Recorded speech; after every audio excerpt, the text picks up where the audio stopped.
Salut à tous, peuple du net, moi c'est Nawak. Et si comment vous êtes un fan de manga, d'anime, plus largement de culture otaku, vous n'êtes forcément pas passé à côté de la super star du moment, je parle bien sûr de Solo Leveling. Et vu qu'au moment où j'ai écrit cette vidéo, la saison 2 est toujours en cours de diffusion, je me suis dit qu'il serait peut-être cool pour les retardataires de vous faire un résumé en frappe de tout ce qui s'est passé durant la saison 1. Bien sûr, le tout sous fond d'humour bien placé là où il le faut et quand il le faut. Mais avant, n'hésite pas à t'abonner, à liker et à laisser tes réactions en commentaire, ça soutient la chaîne. Sur ce, je t'invite à prendre une assiette découverte et la poisson ton choix car tu vas en bouffer du Solo Leveling, ma gueule.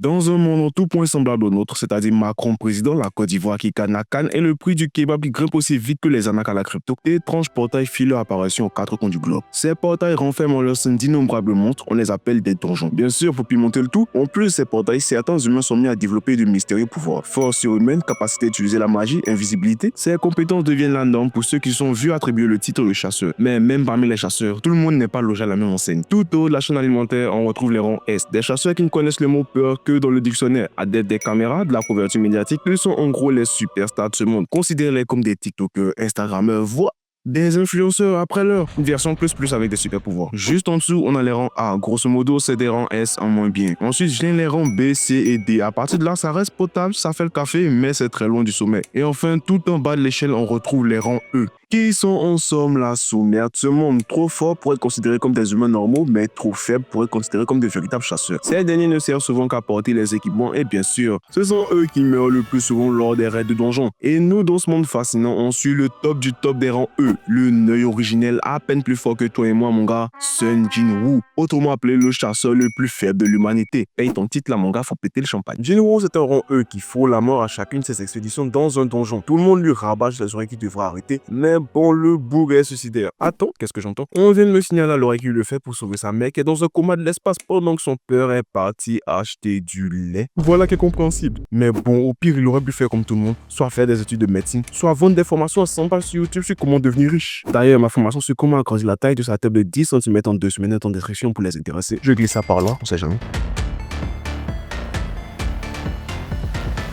Un jour, il s'inscrit à un raid de donjon qui, sur papier, n'est pas censé être difficile. Le genre de raid que tu fais les yeux fermés, la clope au bec et la manette au pied. Mais à peine arrivé au point de rendez-vous, qu'il se fait déjà vanner. Il a une sacrée réputation, il a même été classé chasseur le plus faible de toute l'humanité. Une fois entré dans le donjon, les gobelins attaqués, notre Jinwoo se prend un coup de couteau tiré. Et là, désolé, je suis pas obligé de rire parce qu'il n'y a pas plus réaliste que cette scène. Putain, ça c'était un vrai coup. Bref, heureusement qu'elle est là, la guérisseuse du groupe Joey. Elle soigne ses blessures et tente même de s'arranger un coup avec lui. Mais Jinwoo, à ce stade de l'histoire là, c'est un cassos, il n'est pas du tout concentré. Finalement, ils se relèvent et tous ensemble, ils nettoient de fond en comble le donjon. Mais alors qu'ils sont sur le point de rentrer, plot twist, ils découvrent que ce donjon est en fait un double donjon. Donc 2 donjons en eux. Bien sûr, dans la tête de nos daleux, c'est le plan parfait, 2 donjons pour le quid de ma gueule, ça se refuse pas. Et maintenant que j'y pense, en sachant tout ce qui s'est passé par la suite, je dirais simplement mauvaise idée. Ils font un vote, la démocratie l'emporte et ils décident d'aller visiter ce mystérieux double donjon. Qu'est-ce qui pourrait mal tourner? Vraiment beaucoup de choses. Je n'ai jamais vu des fins de carrière aussi rapides et brutales dans une année. Nos aventuriers pénètrent dans ce mystérieux donjon. Ils tombent nez à nez avec des statues qui sont, à première vue, vraiment flippantes. Genre, vraiment, bienvenue dans le temple de Carthénon. Le chef du groupe tombe sur des commandements gravés dans la pierre. Ça sent déjà pas bon et Jinwoo commence sérieusement à se méfier. Il a le 6e sens du mec qui sait qu'il y a une galère qui arrive. Mais le plus chelou, c'est cette immense statue en plein milieu de la pièce. Elle le regarde avec insistance, limite avec un petit sourire en coin. Mais bon, comme je l'ai dit précédemment, qu'est-ce qui pourrait mal tourner? Bah ça déjà, les portes sur le film derrière eux et un type un peu trop courageux tente de les ouvrir en forçant comme un bourreux, mais erreur. Une des statues se met en mouvement et la ziac. Le mec se fait littéralement trancher en 2 sur place. À ce moment-là, tout le monde caque qu'ils sont dans la merde et que c'est fini la rigolade, plus personne ne bouge, un silence de mort et la grande statue, elle lâche son meilleur killer smile, mon gars. Tu sens qu'elle est là pour éteindre, elle en veut.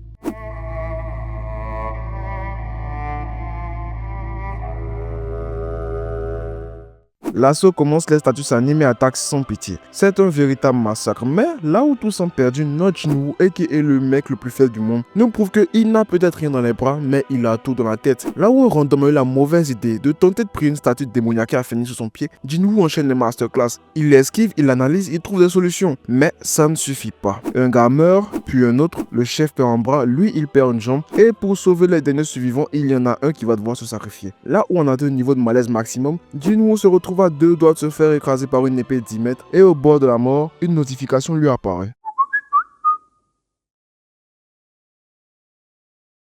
Si notre héros avait eu le temps, il aurait sûrement lu les conditions générales d'utilisation, mais là, le temps, on n'en a pas. Il clique sur oui et bam, écran noir. Quand il rouvre les yeux, il est allongé sur un lit d'hôpital. Et franchement, il en avait besoin. Mais à peine qu'il a eu le temps de reprendre ses esprits que t'as 2 types qui tapent à sa porte. Et il trouve ça bizarre qu'un mec aussi faible, franchement, il est vraiment faible, c'est pas pour être méchant, il est éclaté au sommet, puis s'en sortir d'un tel donjon. À cela, il y a donc une seule explication, qu'il ait reçu un double éveil. Et la petite point explication pour ceux du fond. Normalement, quand un chasseur éveille ses pouvoirs, il ne peut plus évoluer, son mana est figé. Du coup, on classe les chasseurs selon leur mana. Rang E pour les plus faibles et rang S pour les monstres. Donc ces 2 cas veulent vérifier si son mana a changé, histoire de changer son rang. Et la surprise, rien du tout, nada Walou, le gars est toujours aussi éclaté qu'au début. Les 2 mecs dégoûtés repartent sans poser plus de questions. Mais vu qu'ils n'ont pas vérifié les angles morts, ils n'ont pas su que Jinwoo a bien et belle reçu un double éveil. Mais pas comme les autres. Il a un écran noir sous les yeux que lui seul peut voir qui lui affiche ses stats, comme dans un jeu vidéo.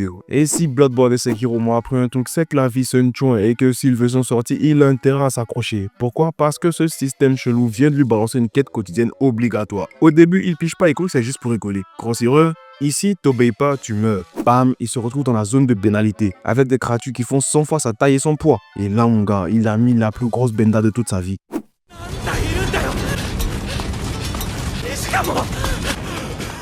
Après cette dinguerie, crois-moi, il s'est mis à rusher toutes ses quêtes quotidiennes sans broncher. Et comme dans tout bon RPG, chaque quête lui file des boosts, plus 1 à chaque stat lorsqu'il passe de niveau, mais pas que. Un jour au jackpot, il reçoit une clé pour ouvrir un donjon spécial. Mais il y a un truc étrange avec ce donjon, il n'y a que lui qui peut interagir avec. Alors comme tout bon mec, il croit être devenu hyper cheat, il va en solo. Au début, il est un peu éclaté, mais au fil des combats, quelque chose change. Il prend de l'assurance, il level up jusqu'à ce qu'il tombe sur Orochimaru en mode éveil. Désolé, je me suis trompé de script. Plutôt jusqu'à ce qu'il tombe sur le boss du donjon. Et ce boss-là lui fait comprendre qu'ils sont pas bots.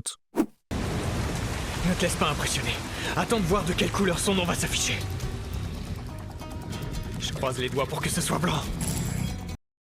Surprise, motherfucker! Et là, gros PTSD, il repense au double donjon. Mais, esprit shonen oblige, il se relève et fait la meilleure guillotine que j'ai jamais vue. À un serpent de 30 mètres de haut, mon gars. Je sais pas si t'arrives à capter le délire. Il a réussi à faire un étranglement à un serpent, mon gars. Plus fort que moi! Prépare-toi à brûler en enfer! Après tout ça, il récupère de nouvelles armes et prend un level up monumental. Il sort enfin du donjon et tombe sur un groupe de chasseurs qui peinent devant une rupture de donjon. En gros, les monstres sortent IRL du donjon pour foutre le bug. Il capte direct que les mecs sont trop faibles pour gérer ça, alors qu'est-ce qu'il fait? Eh ben mon gars, il lui fait son meilleur headshot en pleine tête.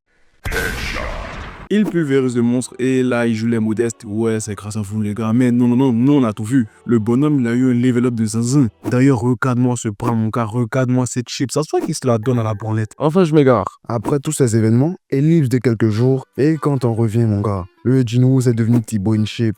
Notre Jinwoo a maintenant des pecs, des bras et des mollets qui font 2 fois ma taille, mon gars. Tu le sens bien que le gars, il a boosté sa force comme jamais. À ce stade-là, il est au moins niveau rang A ou B. Et bien sûr, comme dans tous les classiques, maintenant qu'il a glow up, toutes les meufs qui l'ignoraient à son arrivée commencent à s'y intéresser. À base de... Qu'au début, je l'avais même pas remarqué. Mais il a profité de sa convalescence pour se muscler et maintenant, c'est un pur canon. Ou encore 2. Oui. J'allais oublier, est-ce que je peux avoir votre numéro de portable?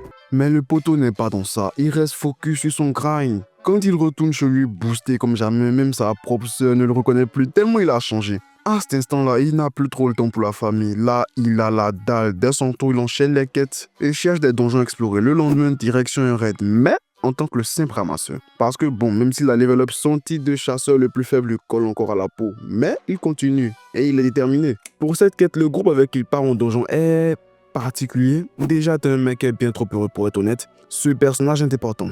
Ensuite, à lui, Woo Jinwoo, un fils à papa ultra riche qui n'a visiblement pas compris que prier attire les ennuis. Je suis pas très calme ça pour vous dire, je m'habille en friperie. Mais vous voyez l'armure de Jinwoo. Dans notre réalité, c'est comme s'il avait porté du Yves Saint Laurent, du Coco Chanel, du Balenciaga ou du Gucci. En gros, ça vous donne une idée du statut du gars. Une fois dans le donjon, on remarque un détail, ma foi, assez important. Cette équipe n'a aucun healer. En gros, il n'y a pas de guérisseur.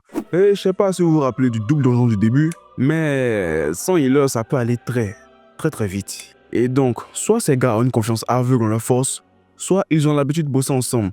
Ce qui pourrait être un problème parce que pourquoi recruter des chasseurs aussi faibles que Jinwoo et Jinho? Vous sentez la douleur? Est-ce que vous la sentez? Parce que comme c'était prévisible, ils vont se faire trahir par ces mecs qui vont leur faire un véritable coup de pute juste pour ne pas partager la récompense en les enfermant avec le boss. Mais gars, ils n'avaient pas capté que c'était pas Jinwoo qui était enfermé avec le boss. C'est le boss qui est enfermé avec Jinwoo.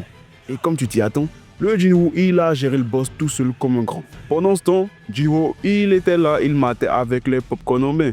En place VIP en plus. Après ce massacre, les autres viennent persuadés de trouver 2 cadavres. Mais non, bitch. Jinwoo, my boy, s'apprête à leur faire un Royal Rumble version carnage tout en lâchant une des plus belles citations de la décennie, ma gueule. Oui, c'est vrai. Tu es très fort.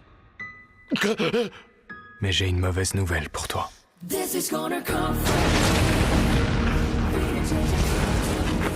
J'évolue.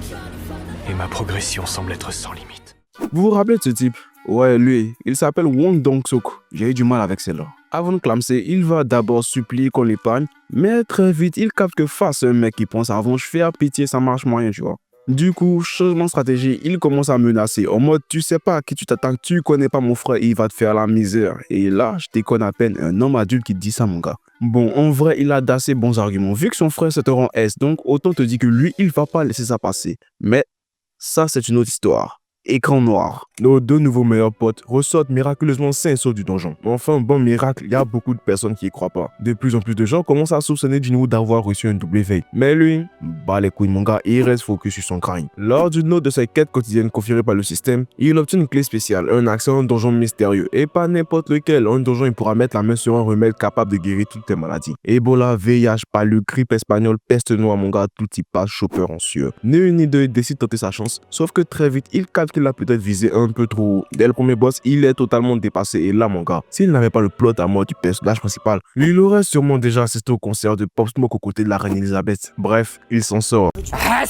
Il recroise Jinwoo, qui lui fait une proposition en or rejoindre sa future guilde de chasseurs. Et là, Jinwoo, fidèle à lui-même, il joue la star. Le mec fait genre qu'il est au-dessus de tout ça, qui n'a besoin de personne sauf que Jinwoo. Lui, il parle pas en argument, il parle en milliards de won. Et bizarrement, dès que l'argent commence à pleuvoir sur la table, Jinwoo se met à bégayer en thaïlandais parce qu'on va pas se mentir. L'argent, ce n'est pas une solution. L'argent, c'est la solution. Du coup, il accepte. Nouvelle mission, nouveau donjon. Jinwoo tombe sur d'anciennes têtes connues, les survivants du double donjon du début. Avec eux, un certain Taeshi Kang, qu'on va appeler Kang pour m'éviter d'avoir bousillé le palais. C'est un rang B chargé d'encadrer un groupe de prisonniers. Le deal est simple. S'ils survivent du donjon, leur peine sera réduite. Mais il y a un petit problème. Kang, il a été payé pour s'assurer qu'aucun de ses prisonniers ne ressorte vivant. Son plan, tous les éliminer fait passer ça pour un accident. Jusque là, ça passe. Sauf que voilà, son plan tient à peu près aussi bien qu'un château de cartes en plein ouragan. L'équipe de Jinwoo capte vite l'arnaque et Kang décide de tout envoyer valser. Il veut tuer tout le monde, sauf que dans l'opération, il tue 2 potes à Jinwoo. Le mec, c'est vraiment un malade. Il était censé tuer que des prisonniers, mais là, il s'attaque à tout le monde. Après avoir buté ces 2 types, il décide de mettre Jinwoo sur sa liste. Et là, spoiler, ça va très mal finir. En tout cas, pour lui. Le combat débuté, tout s'enchaîne à une vitesse folle. Les deux s'affrontent à coups de balayette supersonique et d'attaques aussi tranchantes qui recommandent compte à Compton. Mais au final, Kang finit par perdre sa garde et sa vie. Fin de l'histoire pour lui. Après cette péripétie, Jinwoo reprend son grind habituel, vider les donjons en boucle avec Jinwoo. Je vais vous skip cette partie parce que bon, à part farmer une aura de boss final, il n'y a pas grand chose à dire. Bref, gloire des zinzins. Mais un jour, il reçoit une notification qui vient tout chambouler. Une quête pour passer au rang supérieur. Il comprend très vite que ce donjon ne sera pas une simple formalité. Il s'y rend sans hésiter et dégomme tout ce qui bouge. Mais alors qu'il pense avoir tout vu, et il tombe sur un adversaire d'un tout autre niveau. Un chevalier en armure rouge, espadron en armure, avec une posture qui pourrait sérieusement te faire douter de ton orientation sexuelle. Son nom, Igris. Et autant te dire qu'avec son style de combat, si ce mec était sur Elden Ring, il aurait sûrement eu un build force plus dextérité. Pour la première fois depuis longtemps, notre héros se retrouve totalement dépassé. Igris ne lui laisse aucune ouverture. Il le domine sur tous les plans. Tactique, technique, pugilistique. Bref, Jinwoo se fait rouler dessus. Tellement qu'à un moment, il lâche carrément son âme persuadé de pouvoir dominer Igris à main nue. Sauf que là, voilà, Igris, il est bon seigneur. Il accepte le défi et c'est là que ça devient sérieux.